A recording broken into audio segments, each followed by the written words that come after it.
विद्यार्थी मित्रांनो. नमस्ते मॅम. चला आज आपण इयत्ता 5वीचा पृथ्वीचे फिरणे हा लेसन पाहणार आहोत. तर प्रथमतः परिवलन.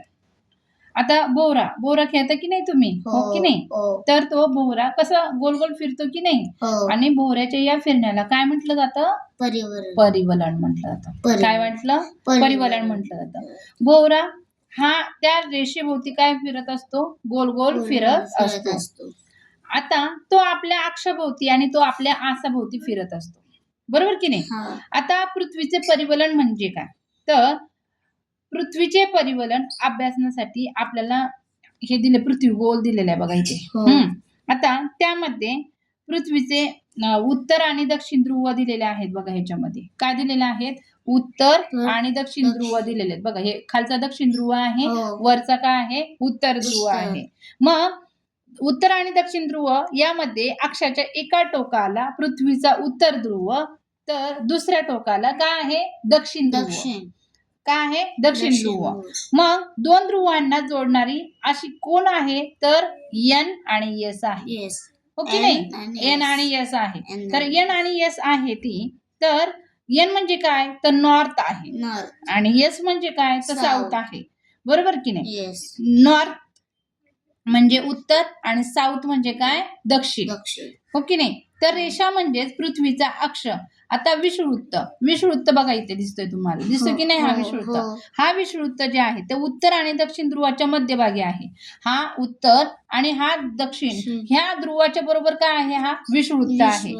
विषुववृत्त पृथ्वीच्या पृष्ठभागावर असणाऱ्या काल्पनिक वर्तुळाला विषुववृत्त असं म्हटलं जातं. बघा परत एकदा सांगते की उत्तर व दक्षिण ध्रुवाच्या मध्यभागी पृथ्वीच्या पृष्ठभागावर असणाऱ्या या काल्पनिक वर्तुळाला काय म्हटलं जातं? विषुववृत्त. आता गोलार्ध कोणता आहे? तर उत्तर गोलार्ध आणि दक्षिण गोलार्ध. दोन गोलार्ध असतात तुम्हाला इथं. हा कोणता आहे? उत्तर गोलार्ध. आणि हा गोलार्ध कोणता आहे? तर दक्षिण गोलार्ध आहे. बरोबर की नाही? मग विषुववृत्ताच्या उत्तरेकडील गोलार्धाला काय म्हटलं जातं? उत्तर गोलार्ध. कोणतं? उत्तर गोलार्ध. आणि दक्षिणेकडील गोलार्धाला काय म्हटलं जातं? दक्षिण गोलार्ध. बरोबर की नाही?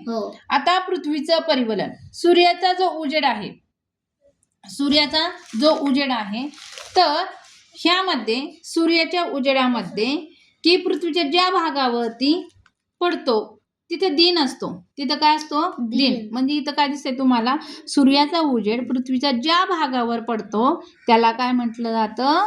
दिन. आणि जिथे उजेड पडत नाही बघा, इथं उजेड पडतो का? तर नाही पडत. इथे उजेड पडत नाही तिथे रात्र असते. काय असते? रात्र. मग पृथ्वी पश्चिमेकडून पूर्वेकडे फिरते. पृथ्वी काय करते? पश्चिमेकडून पूर्वेकडे फिरत असते.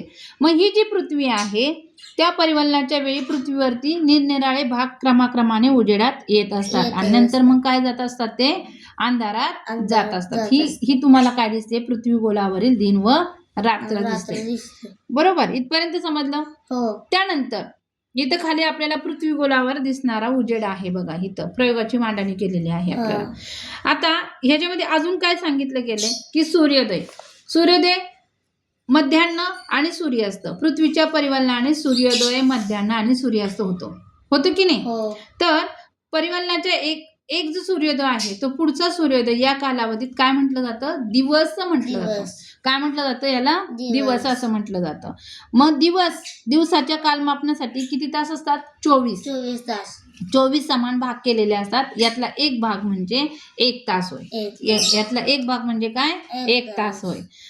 तर अजून काय सांगितलंय? परिभ्रमण. पृथ्वी स्वतःभोवती फिरत असताना ही जी पृथ्वी आहे ती स्वतःभोवती फिरत असताना सूर्याभोवती काय करत असते?